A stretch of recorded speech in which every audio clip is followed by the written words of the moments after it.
শিশু সৌরভকে গুলির পর থেকে লাপাত্তা সংসদ সদস্য লিটন। কেবল নিজে নন, হদিস নেই পরিবারের সদস্যদেরও।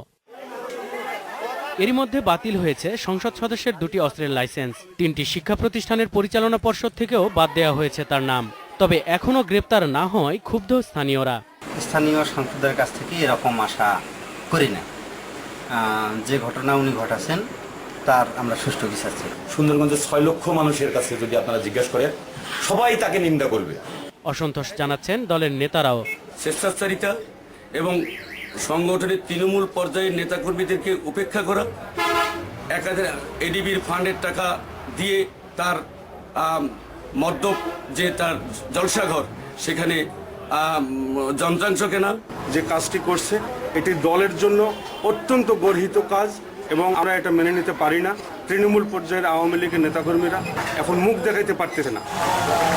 সরকারের শীর্ষ পর্যায় থেকে নির্দেশ আসলেও সংসদ সদস্য লিটনকে কেন গ্রেপ্তার করা যাচ্ছে না সে বিষয়ে কোনো মন্তব্যই করতে চাননি পুলিশ সুপার আশরাফুল ইসলাম। লিটনকে গ্রেপ্তার ও শাস্তির দাবিতে গত শুক্রবার থেকে প্রতিদিনই মানববন্ধন, বিক্ষোভ সহ নানা কর্মসূচি পালিত হচ্ছে এলাকায়। এতে যোগ দিচ্ছেন লিটনের দল আওয়ামী লীগ এবং জোটের শরিক দলের নেতাকর্মীরাও। Independent news.